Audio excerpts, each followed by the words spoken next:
Hey, it's Tom from Tom's Toons. If these videos have been helping you out, please consider contributing to our buymeacoffee.com/Tom's Toons. That just supports our channel, the time we take to make these videos and to edit them and post them to help you out.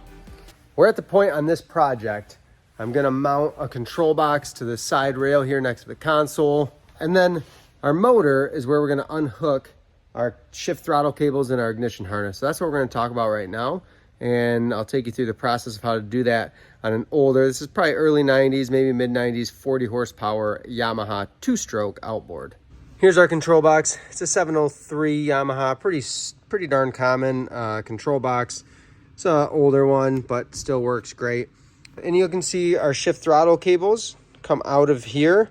Could be detached by taking out these screws, pulling this panel. There's a couple clips that hold those in. However, I need to run this control box down through the floor. So I'm gonna run my cables down through the floor of my control box on the railing next to the driver's seat there. So in order to do that, I'm gonna unhook everything from the engine, pull it out, then I can run it down through the floor, along my pontoon, through the transom, and where it needs to go. Running it through the transom, I prefer. It gives your turning a lot less stress on the cables, and it tends to be a little shorter route. Well, let's start with the ignition harness. So your ignition harness, bundle of wires, it's a 10-pin harness on a Yamaha. And this is gonna look really common, really similar on almost every Yamaha that you encounter, whether it's brand new or older, but super common, big, thick, 10-wire harness. I'm gonna take a 10 millimeter, remember it's a Yamaha, so we're working with metric, 10 millimeter to pull this plate off, and that will give me access to my shift and throttle cables. We pulled our two bolts out.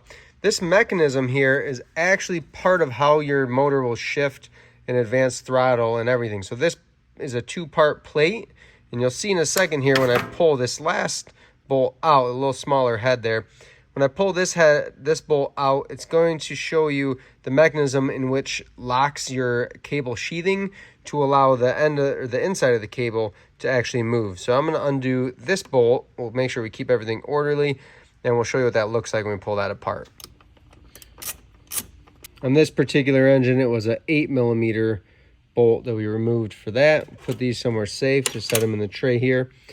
And when I take this apart, this top part, you can see that there's little catches built in here, and that's going to catch these grooves on your shift and throttle cable. That holds the sheathing in place so the inside of the cable can actually push and pull for movement. There's a rubber grommet underneath here that's housing my ignition harness. We'll get to that once we pull our shift and throttle cables out. When unhooking these, pretty straightforward. A couple different systems over the years they've used, but really common to see just a clip or a pin holding our throttle and shift cable in position. Grab a pair of pliers, just pull that free. And then this is gonna slide right off the post. This is our shift cable down here, so it drives down into the shift mechanism of the motor. And then that would make this our throttle cable back here. If you need to label these, do so that you know that you put them back in the correct places. The other way to remember, your shift is always gonna be in a midway position when it's in neutral. And as you can see, this being shorter, that's that midway position. Our throttle, this is a pull to throttle or pull to advance the throttle. So this is more extended. That's common as well. I'm gonna pull this pin out, and then we'll get these cables out of the way. Comes right off that post. And we'll do our best to just keep the settings of our shift and throttle cable. So these end fittings, they do turn. So what we're gonna do is just make sure that these little nuts on the end are tightened, so that stays in place so we don't get a ton of movement. That way when we put everything back, we don't have to worry about resetting. We'll show you how to do that just in case, or to make sure that you're set in the right position. Now this rubber grommet comes out. I can pull my ignition harness out of that, or my engine harness, and then we'll put this back in just so it stays in place. We've got our ignition harness free. We've got our shift throttle cables free. So I'm gonna pull them on out from underneath the boat. Then I'm gonna install my control box on the railing, and then we'll get to running everything down through. If you're wondering why I didn't unhook from the control box, the main reason on this one is that your ignition harness in a side mount box like this is that this ignition harness is hardwired in here, and it would be a pain in the neck and not the best way to do it to remove or cut and resplice. So we unhook from the engine. That's why I'm showing you this way, and we'll run everything back to the engine once we get the box installed. The way I do this is I just advance the throttle all the way forward, make sure I'm not going to hit anything, and then I clamp the box in position, try to keep it nice and flush or close to flush with the top of the railing. There's 2 bolts, actually 3, that will go through here.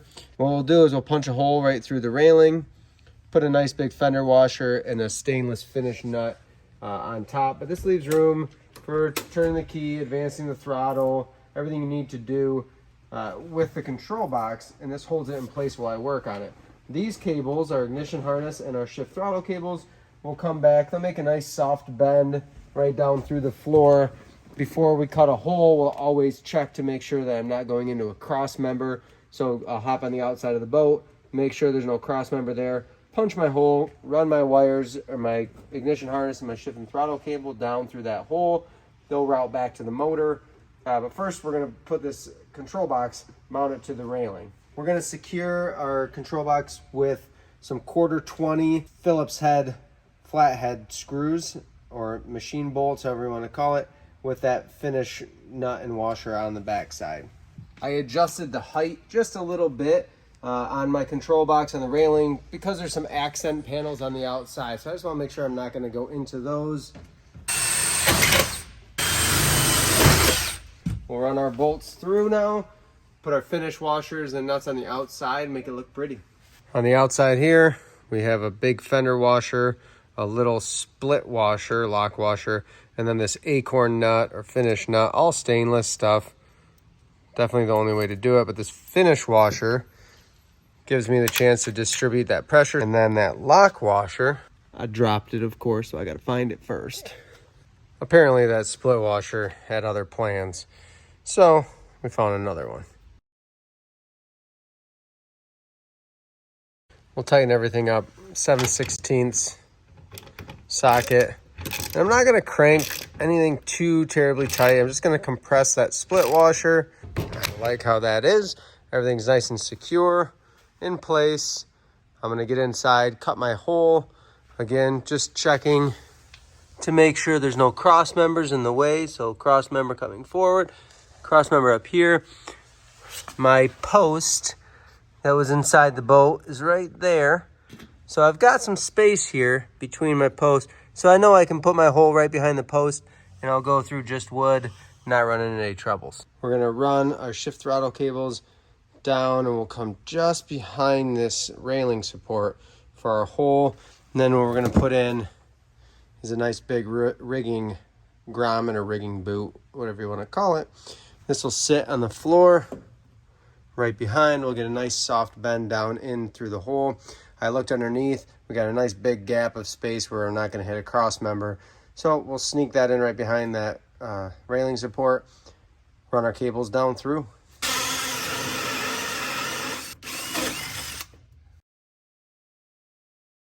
This is a 3-inch hole. My rigging grommet I can go ahead and put in. I use number 10 stainless screws for that. There's 6 of them.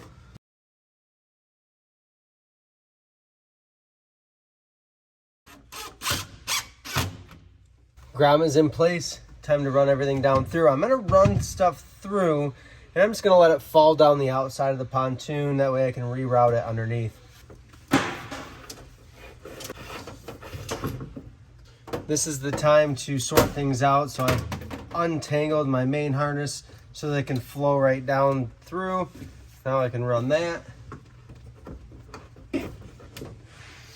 This boat is not getting any gauges, but if I were, this little harness here that comes out of the control box, if you had a binnacle mount, like a topside mount, key switch, it'd probably come off of there. But this stems out and this has my key on power, my tach or tachometer, and my ground, as well as some other plugins. This, we're not doing any gauges, so we're not going to worry about it. We'll just tie it in here and make it look pretty. Zip tie these together just about every 6 or 8 inches. We'll put zip ties going down. And one thing that we're going to take advantage of running this through the floor is our bimini top wire. So this is coming out of our bimini top for our stern light. We're going to take advantage and wire this in using these awesome little waterproof quick connect plugs. Found them on Amazon, and tell you what, that is a cool item to make your bimini top life a lot easier. It's time to move our way back outside of the boat to run our ignition harness and our shift throttle cables under the boat back to the motor. Now I'm going under the boat, and I'm going to feed everything straight across through the channels to the nose cone part, or the very point of the transom. Run my shift throttle cables and ignition harness straight back to the motor from there. We're ready to reconnect our shift throttle cables and our main harness to the engine. I tried to run everything underneath through the transom, however, I forgot. This transom has a cover on it. It's just another sheet of galvanized steel, probably for structure. So we did have to route everything back through the same way that the steering cable goes, and we'll just tie it in the steering cable.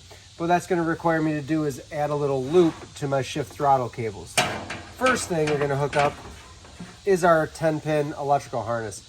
When this came off, you didn't see this little plastic twist clip. I'll show you how that attaches. It actually got lost somewhere down the harness at some point or another. But because the harness needs to lay on the bottom in this grommet, we're going to start there. We have a round hole for the harness and a flat hole. That's going to be for your battery cables. I'm going to go ahead and put my harness in, get it approximately where I need it to plug in. And then I got to pinch my battery cables in there too, so everything fits nice and snug where it goes.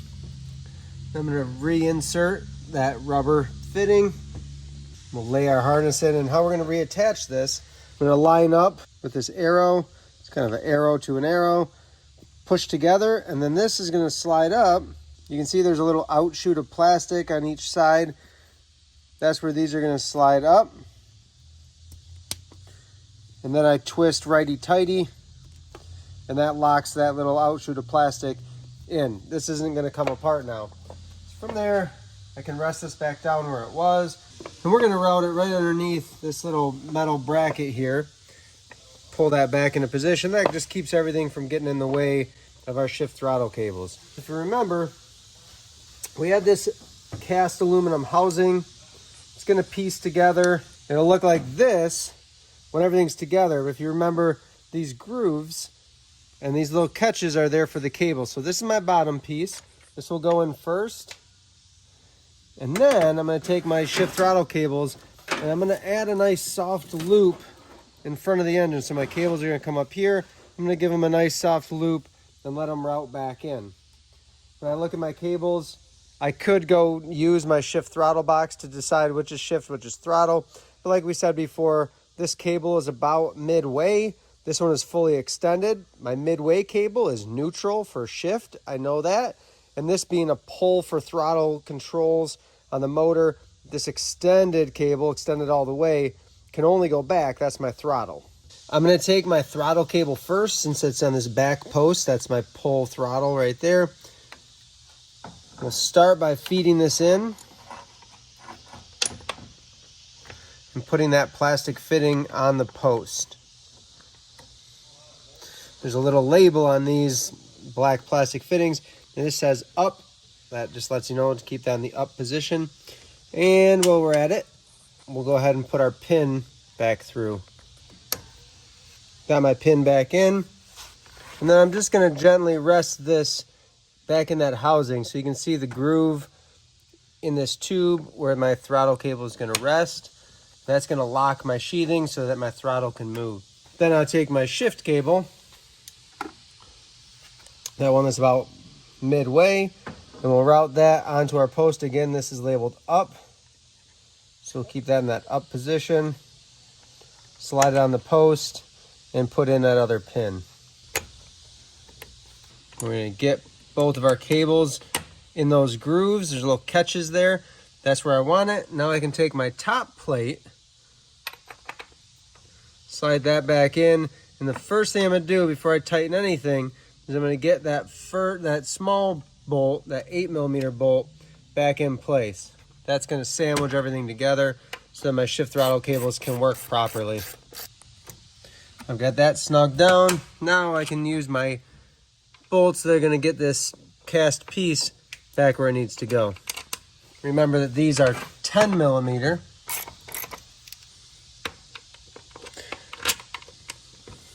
I like to get them both started at least before I tighten one all the way down, because we do have a little bit of movement.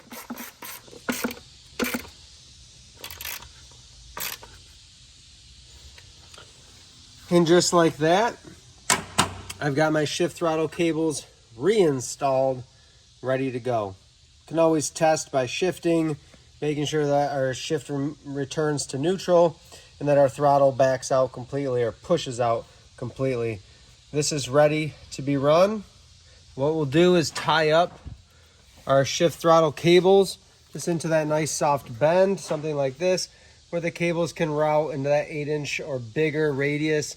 And then our ignition harness, we have a lot of slack. Usually I'll tie that up underneath the boat, strap it to the bottom of the deck, or rest on top of the pontoon so it's out of the way and won't get grabbed by anybody or anything. That is how we uninstall, route our cables and harness back through the new run and back into the engine.